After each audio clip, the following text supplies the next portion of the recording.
Hi, everyone, and welcome to Deep Geek. This is a follow-up to an interview I did, I don't know, about a month or two ago with the wonderful Bear McCreary. And please welcome Bear back. How are you? Hey, I'm great, Robert. Thanks for having me back. An absolute delight. So this is a follow-up to the interview we did. It was partway through season 1 of Rings of Power. I don't know, somewhere around episode 5, 6, something like that. And in that, you teased a lot about what was in the soundtrack, things that you couldn't quite say yet. And you promised to come back and tell us a little bit about that. That's what I want to talk about mostly here. But I thought what we'd do was just to start off, if you don't mind, with something that I wanted to talk about last time. We ran out of time. It was such a good interview. We just kind of like kept on talking. I would love to just pick up on one thing from last time, which is language usage. Now, this is something I know we've talked about before, but Tolkien, clearly, he was a philologist. He loved languages. He created languages for the world of the Middle Earth. And you have used some of them in the soundtrack. I would love to know just how did that work logistically? We have Letha McPherson, who was the language consultant. I think that was her job title, who was there teaching the languages to people, teaching pronunciation. How does that actually work as far as you're concerned in terms of the soundtrack? How do you translate? Did you come up with the lyrics? Did she come up with the lyrics? Who taught the singers how to sing in different languages? How does this actually work? Yeah, there was a lot to do. I mean, it really, now that you describe it that way, I think about it, and it's kind of incredible that we were able to do what we set out to do, which was to give every scene that has choir in the score a text that is meaningful to the scene, sung in a language that is appropriate for the scene. That was so clearly the correct way to do it. I actually don't remember ever having a conversation with the showrunners about whether or not to do that. It immediately jumped to, how are we going to do this? Yeah. I use a lot of choir and solo singer, a lot. There's a lot. There's a lot that's featured. There's a lot that isn't featured. That I think if you listen on the soundtrack album, you hear coming through, supporting textures. I mean, even in gigantic action cues. I remember writing really complicated, cool, interlocking orchestral parts, and then just thinking, does this sound like Lord of the Rings? I don't know. And then let's take a Quenya text and like put a couple of words in there and like a strong like block chord SATB, and it's like, now it's Lord of the Rings. So how did we do that logistically? It was a huge logistical effort.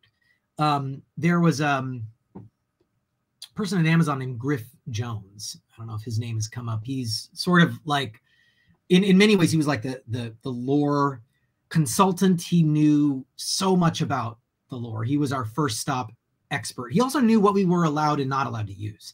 So it was a great resource to turn to him. And if, in essence, what I was told when I started was, you have Sindarin and Quenya, and then there's Kuzdul, and there's, Black Speech and Adunaic and there other languages, and that it's almost like there was a list, and as you got down the list, there's fewer and fewer words that exist canonically. But as you mentioned, because Tolkien knew how to construct a language, it's plausible to make any word in any of those languages and have it, be believable. And certainly the writers needed to do that. If a sentence needed to be said in the show in a certain language, there were people that could do that. I opted to stay within the lanes of the words that exist for two reasons. One, I thought it just made it more authentic. And two, it actually made it a little more poetic. Black Speech, correct me if I'm wrong, the Ring poem is a huge kind of percentage of the lexicon.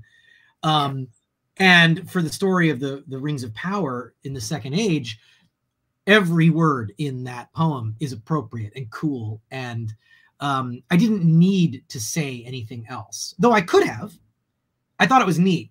And I like that you start hearing, in Khuzdul also was a limited language, you hear the same words over and over, some of which are, sort of like very obviously related to Khazad-dûm, the Khaz-dûm. These syllables come through that, we could have invented other words, but I liked that the audience is hearing very simple ideas.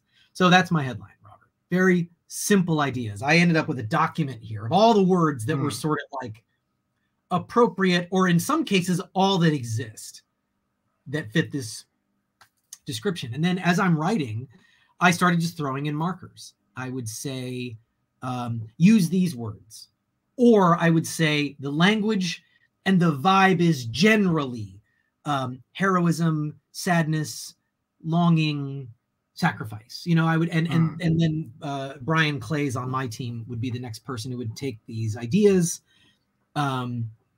collaborate with, Griff and with Leith, and fit it to the syllables. So it's like it was a group effort, because I would write out very specific rhythms. For example, in Nola Matar, ba ba ba bum bum bum bum.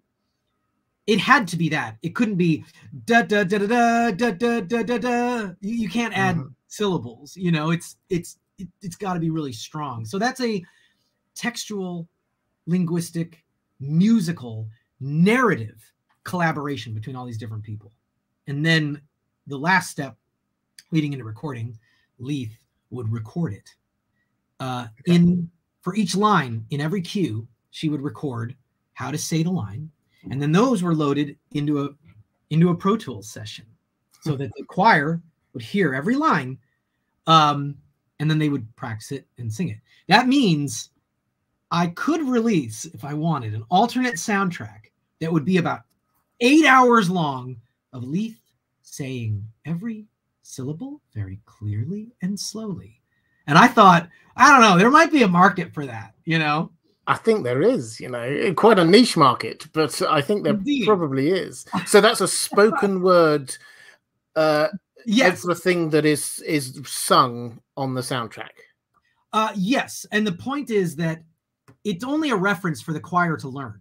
It's not on the soundtrack, but it means that for every single cue, in order to teach singers, in this case in Vienna, that don't speak these languages, they had to hear it spoken. And also, think about the time frame that adds to the recording process. It was a lot of work. It was a lot of work. I also, have to commend J.D. Payne. J.D. Payne, a few nights before recording, went over all the text with me and my team. No matter how busy this man is, he's supposed to be writing season 2, supervising VFX and cuts on season 1, and maybe having some semblance of a life of his own. He is chiming in going, yeah, that word is appropriate, but it's really like, that's like a high elf kind of idea. And really this scene is more about that. Are you sure you want to say that? And we're like, whoa, okay. Like in a way, JD was that like final arbiter, that lore master that really understood the story and would help us. That shows how much he cares, bordering on obsession. Like he did not want the choir to record the wrong syllables in the background in the score in his show. So I felt like I had a partner in that. Well, that's excellent. And there's an anecdote I know you have about the Black Speech, about the way or the impact that had on the choir when they started singing the Black Speech. I'd love you to just give us that anecdote. All right. So the first, that was magical. The first sessions for 101, the Black Speech normally occurs on the Sauron theme. Bum, bum, bum, bum, bum. And we get a little tease of him in the beginning, in that opening track. And I wanted it to be subtle and quiet. And the choir had been doing great. Like, I'd been listening remotely. I didn't fly to Vienna to conduct or produce it, but I'm listening from afar. And the Quenya text sounds amazing. And they get to this, and suddenly it's like, it feels twice as loud as it should be. I mean, off-puttingly loud. I was shocked at the volume, and they did it again. And I hit the talkback mic, and I was like, what's going on? And they referenced Leith's vocalization, and in Black speech, the consonants are incredibly important. In audio terms, they have like transients that are like a loud snare drum, and if they're not pronounced, you're not saying it correctly. And then, in order to get the pitch, the vowels, to sort of reach the dynamic, they had to exaggerate these. Basically, in order to say the words correctly, you have to say them aggressively, and like with this anger that came through. Now, the choir didn't know what they were singing. They didn't know it was Lord of the Rings. They didn't know it was Black speech. But I started laughing because I thought, it's just like in the books, in the movies, where just by saying these words in the studio, everyone gets a little agitated, their volume gets louder, and it's inexplicably like darker in the room. And so the choir, the choir conductor said, "Oh, do you want us to do it differently?" And I said, "No, that's what it's got to be. That's what it's got to be." There's another moment in 102 when Bronwyn is running frantically. I think we cut from Galadriel and Halbrand. Yeah. Which tees up the Sauron theme. Just saying. You cut from them to Bronwyn running frantically back to Tirharad, and she gets to the tavern. And there's was supposed to be dun, dun, dun, dun, but it's gargantuan. I mean, the choir it sounds like Carmina Burana. It's massive. That wasn't my musical intention, but it was like the language that made that happen. And I thought the best way to honor what Tolkien intended for that language is to let it play out acoustically and emotionally the way I wanted to. Well, I mean, I think that's testament not just to Tolkien's genius of creating a language that can do that can actually evoke the right feeling when you sing it. And so in people who don't know what this is supposed to be, they don't know what this is, they just get the feel. It's also a testament, I think, to Leith Macpherson, to you, and also to the choir. This it stands out, the feel of the language, which is what I think we all wanted, really, because this is, if there's anything you associate Tolkien with, it's language usage. And so thank you so much for that. I do, however, want to, because I know we're limited on time, but I want to get into the things you teased about last time. Specifically, the biggest thing you teased about that had people on Twitter and elsewhere hunting through the soundtrack was, you said the One Ring theme appears 2 or 3 times in episode 1 alone, which had people rooting through it, guessing where it was. First of all, what is it? Well, what can you tell us? What is it? Where was it? Is there anyone that you can just name check just to give them a little bit of a buzz that they got it right? There were people that got it right. I'm sorry, I can't name check, but comment below if you with the date, and we'll see who got it right first. The Ring theme. I can hear this. Can you hear that? Yeah, it's coming through perfect. So you get these really dark chords, and then it's got this twist at the end. It's a little hopeful. Play it down lower, so a little bit.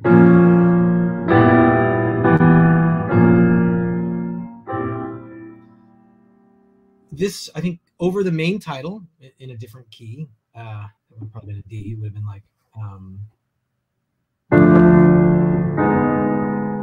that alone. This minor tritone is so unmusical and so weird. It's quite unnerving, actually. It is. It's very unnerving, and I'm quite fond of the expectation it will continue to be unnerving, and then it's oddly empowered, and there's something interesting and mysterious. You hear that when you meet Celebrimbor. Yeah. You hear it over the dwarves are going when we meet King Durin. You're hearing this thing. You know, it's like, okay, but then see if I can play it. This thing. It's like, what is that? Oh, as they walk toward the little chest and they open it up and see the glow. I think for the casual, semi-casual viewer, it feels like the Mithril theme. When I was working on the show with the showrunners, that's what I called it. But it really isn't. And in fact, the dead giveaway for me is in the ending credits of the first episode. If Sandy Cameron playing violin, who did a couple other key moments, you get this melody that is not one of the primary themes of the show. And it's built around those chords. And then the violin comes in.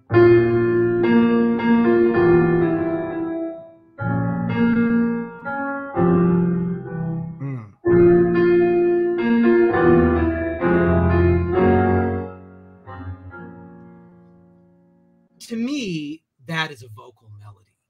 The little repeated notes.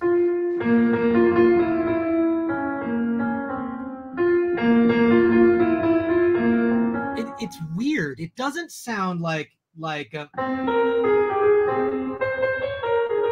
instrumental melody can leap around more. So to me, everything about that feels, and I'm blanking on the name, but somebody did before the show even aired. Yeah, figured out that was the Ring poem, and that was cool. I think it also helped. The other clue was on the soundtrack. It was called "Where the Shadows Lie," instrumental. Yes, which is a dead giveaway that there is a vocal, and it would be performed by Fiona Apple, which was awesome. But to me, what's cool, right, is that melody only appeared in the end credits, and the rest of the show until episode 8, it's just all over the place, just oozing in and out around Celebrimbor, around Mithril. You know, and kind of tying these two plot threads together.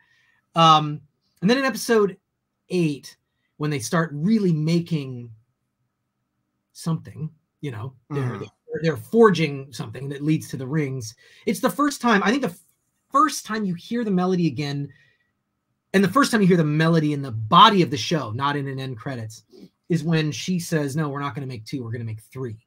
Galadriel, our POV character, commits to this task. And then I think it's like French horns. I mean, it's huge. It's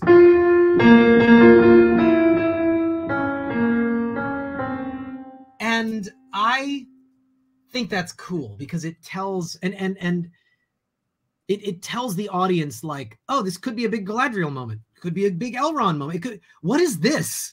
You know, what is this theme that then in the last 7 minutes of the show just is moved to the forefront in this very operatic way?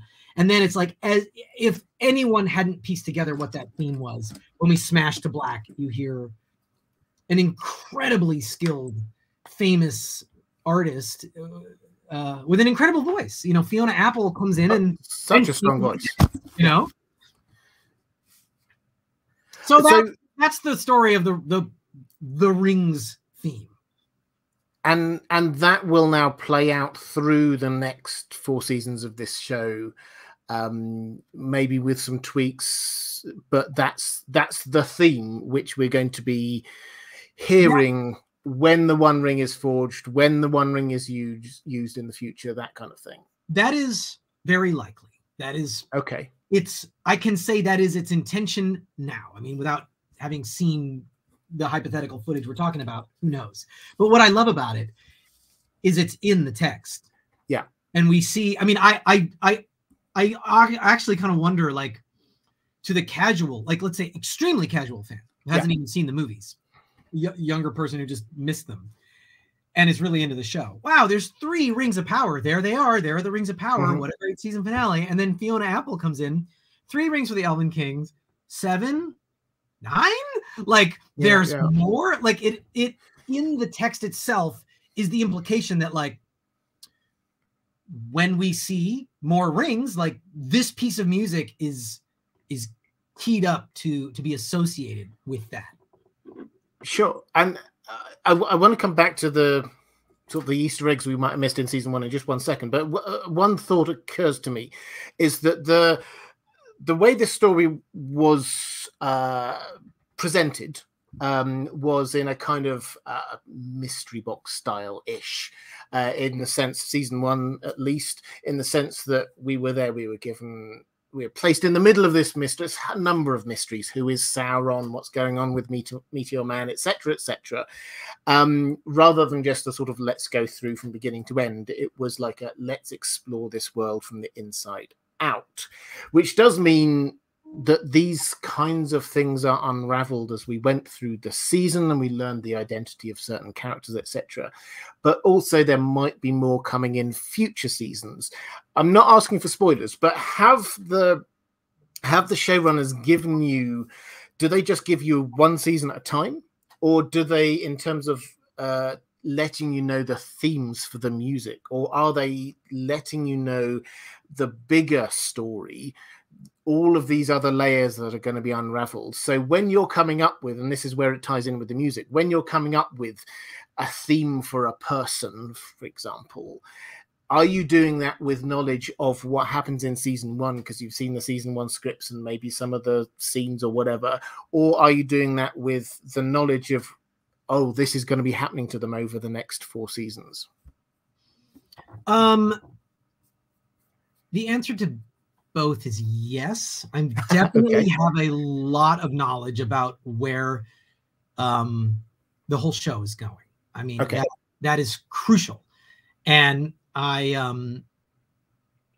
and I also know that, like, you know, there's in television things evolve, and like there are things that I know there's things I don't know.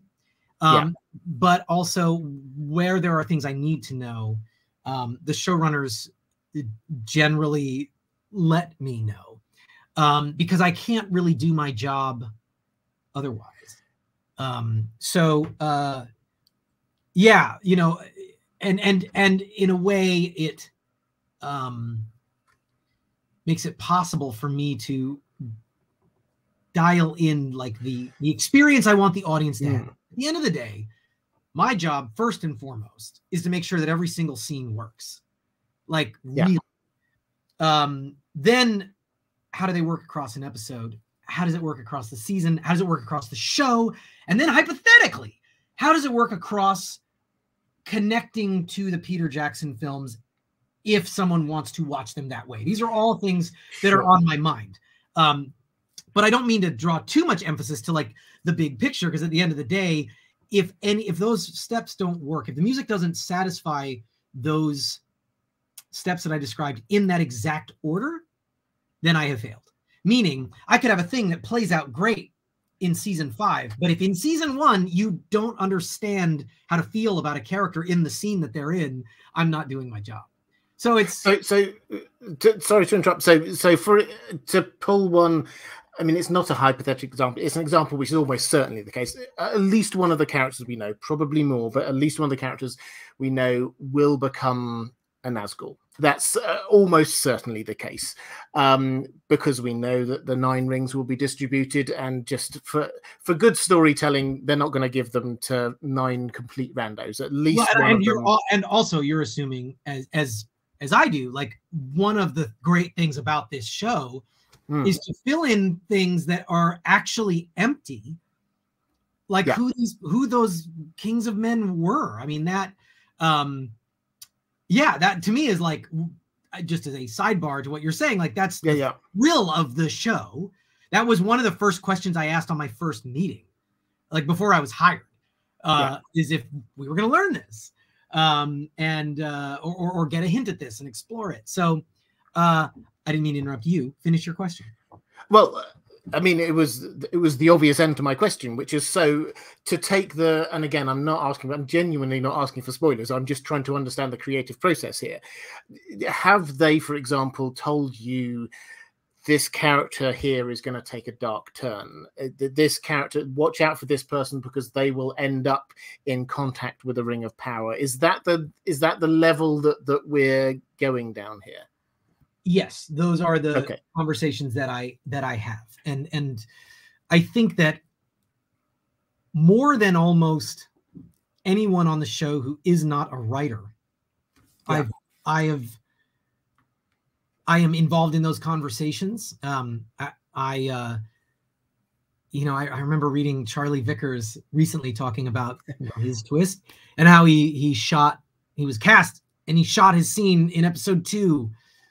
And he was starting to get wise, but he still hadn't been told. I mean, he filmed a scene, like not having all the information.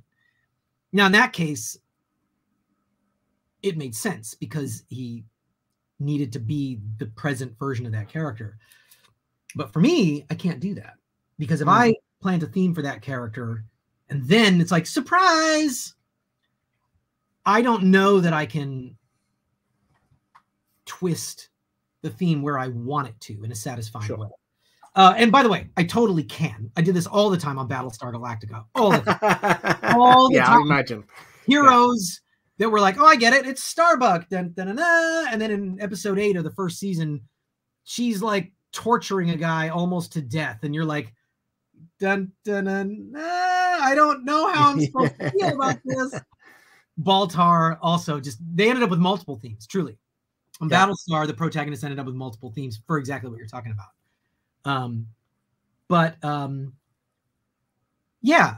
Those are the first questions I had. And I remember my first, after I was hired, we were spotting the first episode. And within 5 minutes, I was like, okay, this is awesome. I'm excited to get started. But like before we even dive in, and I asked him 3 questions and the room kind of went silent. Like I clearly asked what should not be spoken. And I'm going to ask you what those questions are. I can tell you what 2 of them are. Go on. Well, it's like the mysteries. What's up with Sauron, and where do we go with Meteor Man? Those are the first 2. Okay. And then I kind of laughed and I was like, I get it. That like there's obviously a level of secrecy within secrecy within secrecy. We're at the smallest Russian nesting doll. Yeah. But I have to know these things in order to do my job. And then they were like, okay. We'll send you all the scripts. And I was like, all right, then today's spotting session is canceled. Let me read all the scripts. Let's start again next week. And that's what happened. And it was great. They were cool. But you could just tell, like, I think it had been a while because I was new to the show. I was one of the last people to get hired. And just to have somebody come out and be like, hey, who's the Meteor Man? They were like, you can't ask us that.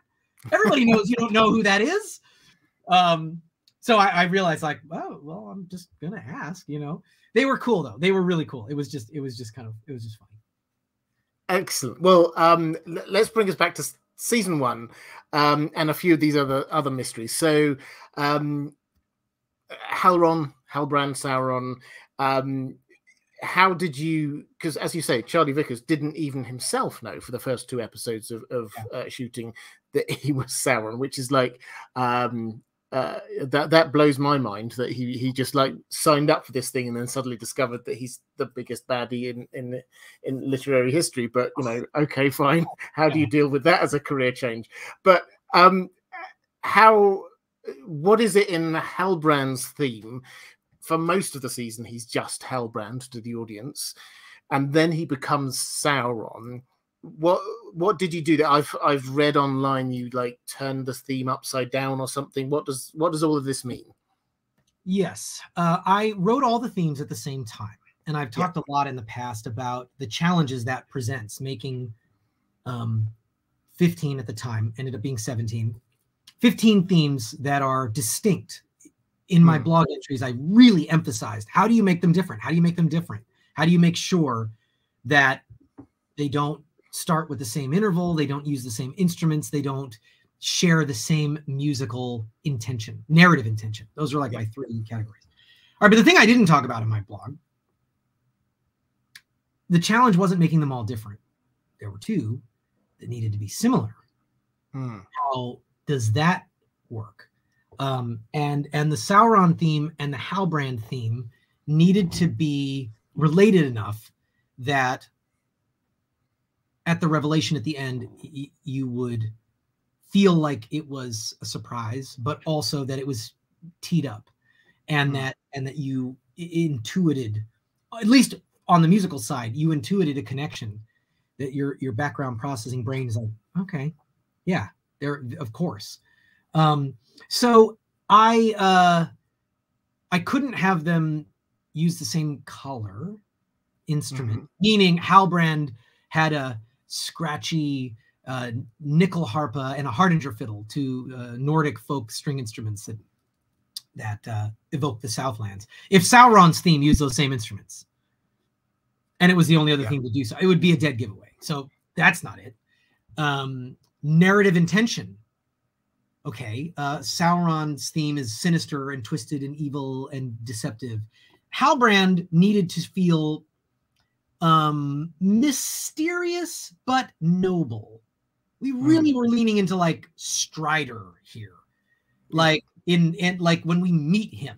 So I was like, okay, but there has to be a sense of nobility. If Halbrand's theme felt too sinister and ominous, that would also be a giveaway. Yeah. So the only other thing that left is like the actual musical construction, and that's where I used retrograde and vertical inversion, meaning the Sauron theme, if you play it backwards, is Halbrand's theme. Okay. Sauron theme, if you turn it upside down, is also Halbrand's theme. So they're like symmetrical over two acts. Yeah. You're nodding like totally got you. 100%. Move on. No, I get it. I do absolutely do. I mean, I'm seeing the notes and yeah. I mean, you know, just to put it quite simply and just sing it roughly, because I did I did cover my tracks. Sauron, bum bum bum bum bum bum bum, and Halbrand, bum bum bum bum bum. Yeah. Bum bum bum bum bum bum bum bum bum bum bum. I made 2 little tweaks because I thought this is so obvious. This is so obvious. I changed 1 pitch, moved it down a half step, which tweaks 2 intervals, and it makes Sauron's is a little more compressed. Halbrand's opens up a little bit to what feels like a major chord, which helps because it hides it. And I changed the rhythm. So let's say, you know, Halbrand is, my keyboard is off because there.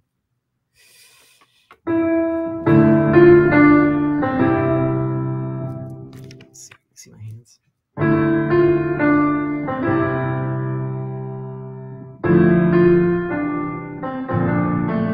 So this first bit, well, if we turn it backwards, doesn't look like Sauron.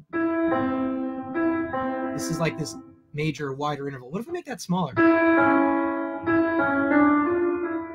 Now we change the harmonic grounding.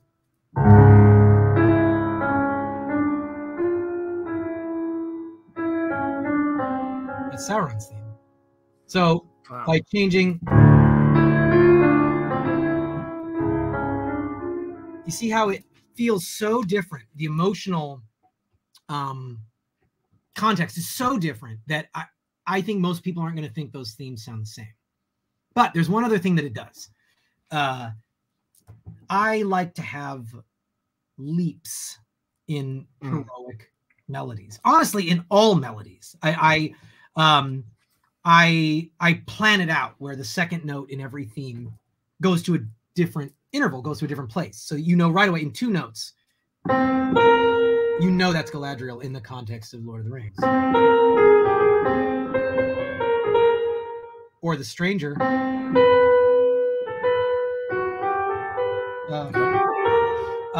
And you know, Nori, Bronwyn. Each one of these, they're all different, but they all have these motions that are very, you know, you set them in a big instrumentation, they're soaring, they're beautiful. Even ones that start off small, you know,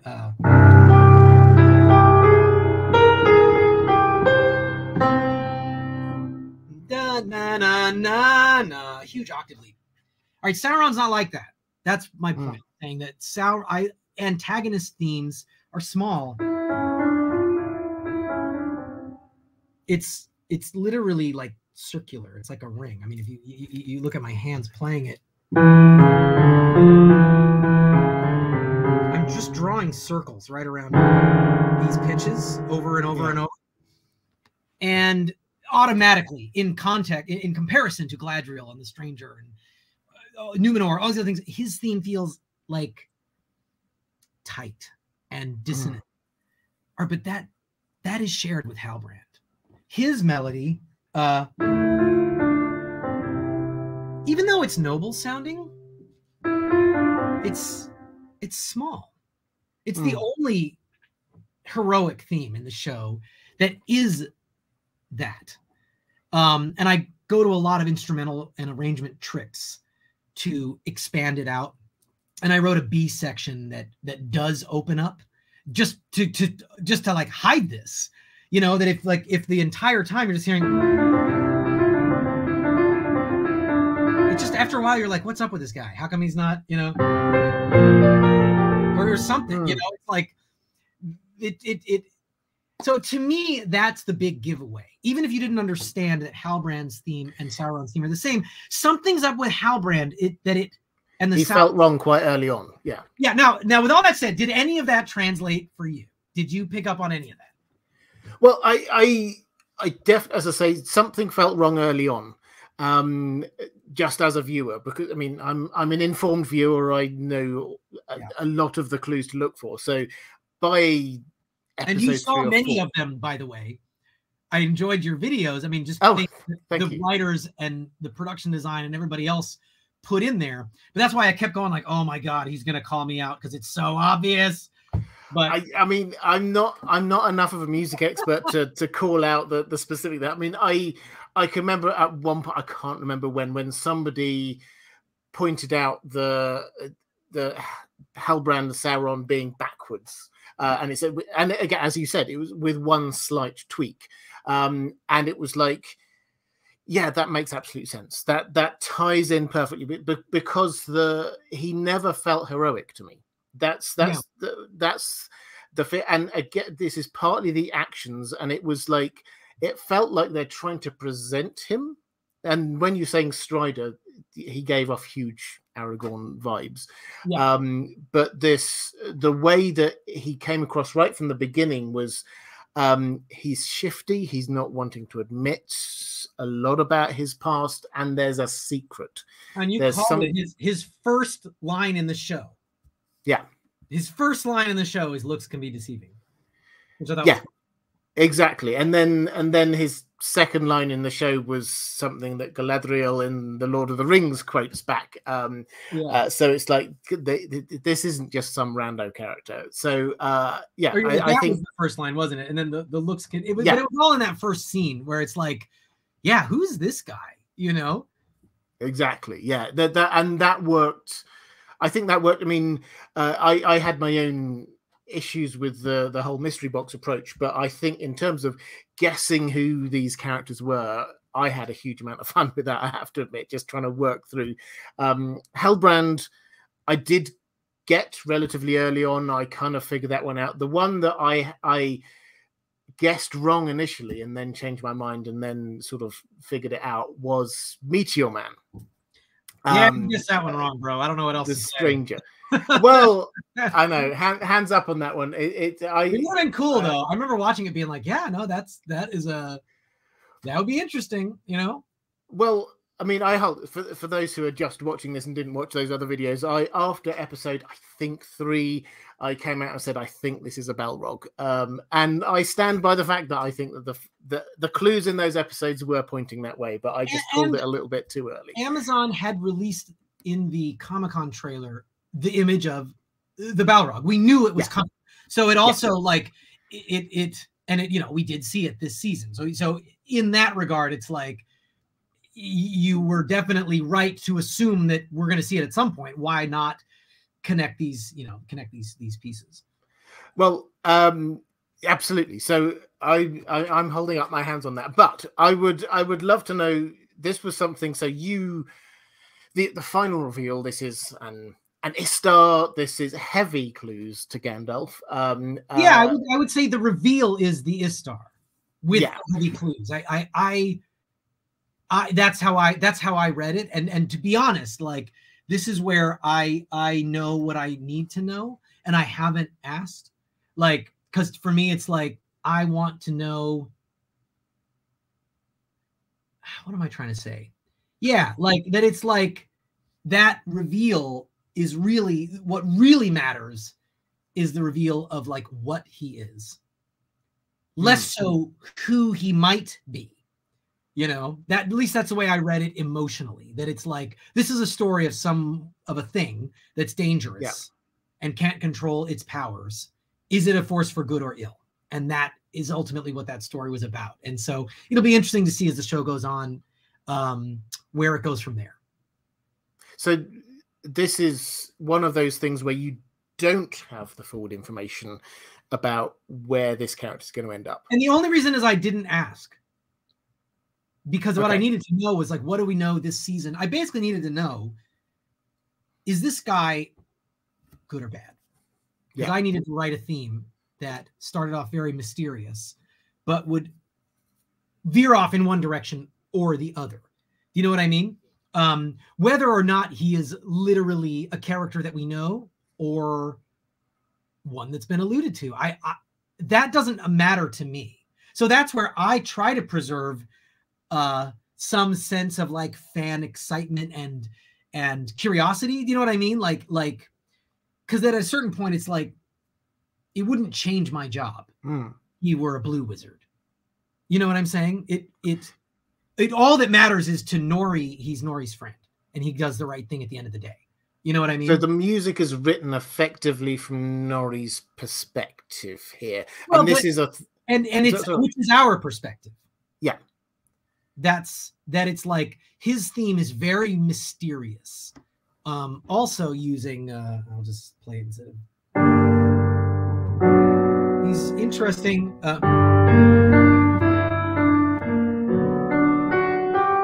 you know, very mysterious chords. It's dark, but it's also, it goes, you know, yeah, basically it was like, are we watching a story that's playing out like E.T. or The Iron Giant? Those are two things that came up in my mind. I was like, because those are stories that, you know, I know how to tell. Or is it Poltergeist? I know how to tell that story too. You know what I mean? But interestingly, I haven't verbalized this, so I'm gonna improvise and go out on a mirror. Poltergeist. Jerry Goldsmith writes for Carol Ann, the little girl, this very innocent, lovely theme, like seducing you into thinking like, oh, it's gonna be okay, and it's gonna be like E.T. and blah blah blah. Then it goes to hell. Whereas I think the scores to E.T. and Iron Giant a little as well, but E.T. especially, it's very moody and brooding. It's almost like it's almost like, because it's going to go to a place that's eventually emotional, they can afford to be ominous in the beginning. Do you know what I mean? So that's why I needed to know where this is going, and to write a theme that would have all the pieces in place. You know, this. It's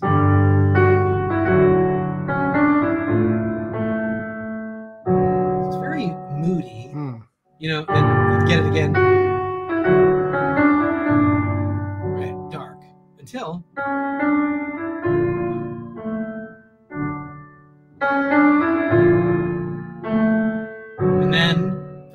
when I need it. I knew I would need.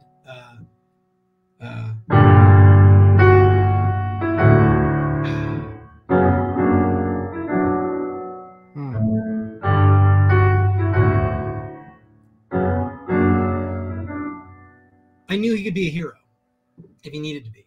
To be honest, his track, "The Stranger," on the record, like, I was nervous they wouldn't let me release that because it's like, it sounds heroic to me.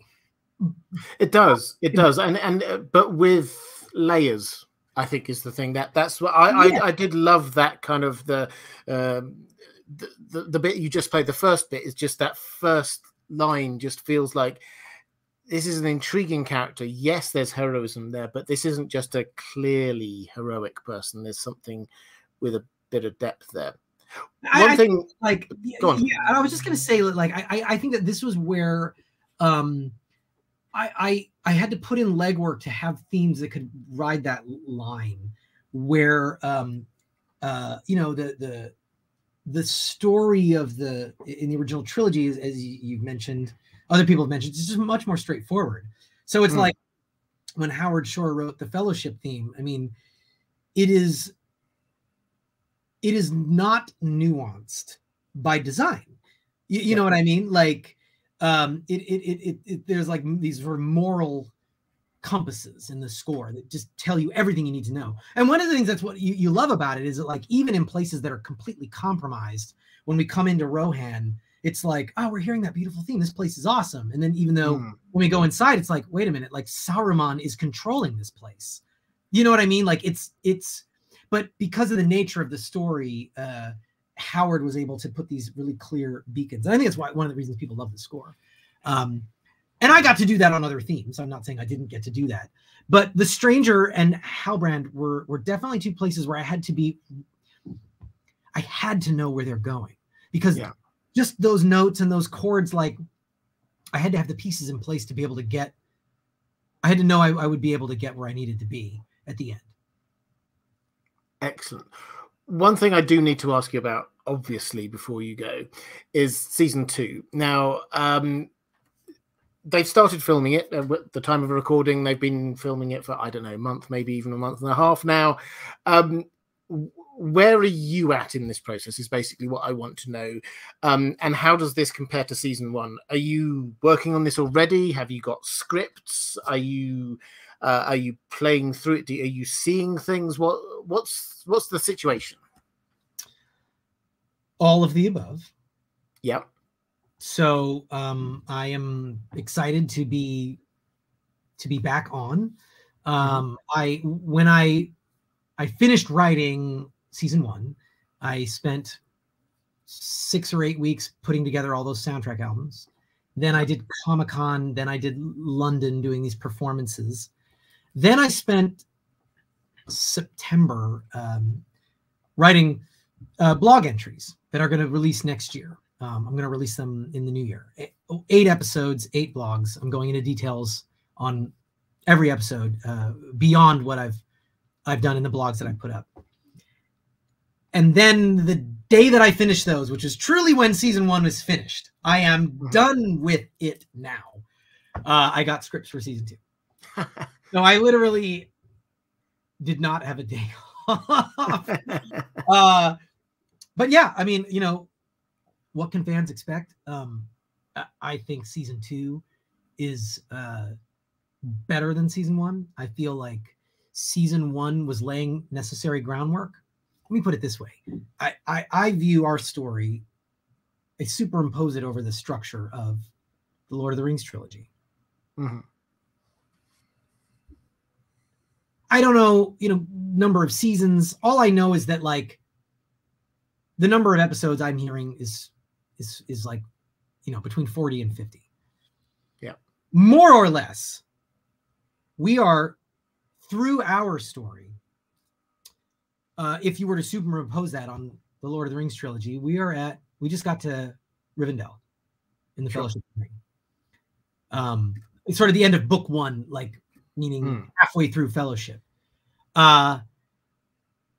So all the things that you want out of the Lord of the Rings that are coming when you get to that point in the books, like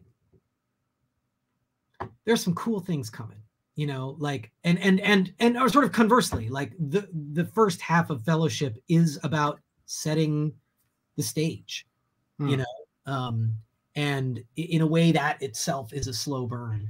And I think that when people will go back and look at our show, like I think season 1 will be kind of viewed like that time in the Shire, you know, and like, okay, and hitting the road, and then a couple of cool things happen, and then the Council of Elrond is like, boom, then you're off to the races for the next, you know, 2.5 books or movies. So I'm very excited about that. I mean, that was always my understanding, even from day one, but to read the scripts and see that materialize is pretty exciting. I gotta say, I'm very excited. Excellent. So you've had the scripts for the entire season now. More or less. I've read more, so they might change them a bit, I assume, at this stage. It's still early, but yeah. And how does this compare to what I'm trying to gauge is the difference in when you're involved compared to season 1, because season 1, obviously, it was very COVID hit, there were big delays, everything big post-production. How does this compare? COVID and the other factors you described led to the team not making a decision on who was the composer for their series till late in the process. It doesn't compare. I mean, I was hired so late.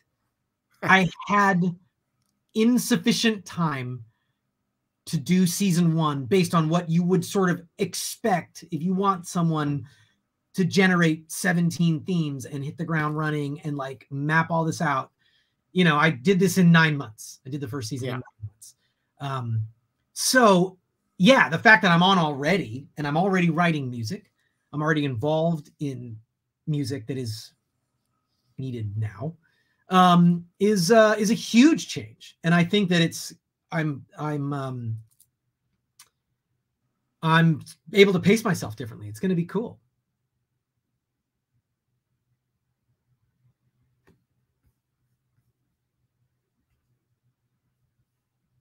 As I possibly can for myself personally, but I think if the message I'm getting from you is that you're involved right from the beginning in season 2 in a way that you weren't in season 1 for whatever reason. That is the message. I'm back. If you can see me again, the internet's back. Yeah. Okay, so that's good. Is there anything else? I promise to let you go at some point around now, but is there anything else that you think you've got burning that you think that you should be letting us know? Either about the season 1 soundtrack, because we'll be moving on and starting to think about season 2 soon, but or anything you'd like to tease about season 2. I think that there's some really exciting things ahead, and as I was saying, like, this is the point in a Tolkien saga where things start ramping up, and the way that the original trilogy sort of ramped up from the middle of Fellowship onward, I think that is an apt comparison, and I'm very, very excited for people to see some of the things that I'm reading and hear some of the things that I'm doing. Excellent. Well, congratulations again on season 1. I thought you did a fantastic job. And it's award season coming up, and I see you've at least one thing you've already got nominated for. I mean, I know Humble and all the rest of it. We shall see. I definitely don't hold my breath. And, you know, for me, truly, like, getting to score Lord of the Rings is the reward, you know, and so that's, you know, that's the really cool part. But, you know, we'll you know, the rest is out of my hands. Absolutely. Well, and if it were down to me, etc., then you would be getting all the awards. But you've also got God of War Ragnarok coming out soon. You with your debut as a video game star, I see. Is there anything else for people who want more Bear in their lives? Actually, definitely check out my website for those Lord of the Rings blogs that are coming next year. God of War Ragnarok, if you're watching this channel, is right up your alley. I would play the first game 2018. Don't start with Ragnarok. You owe it to yourself. They're phenomenal. Also, I scored The Witcher Blood Origin. And wow, excellent. Coming out month and a half, Christmas Day.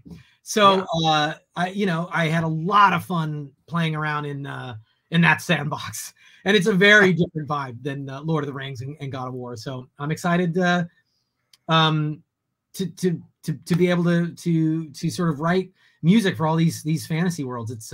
It's pretty amazing.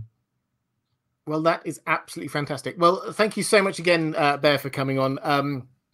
Links are down there in the description and in all the usual places. I'm sure I'll talk to you again at some point, but thank you. Take care, everyone, and we will see you again soon. Thanks.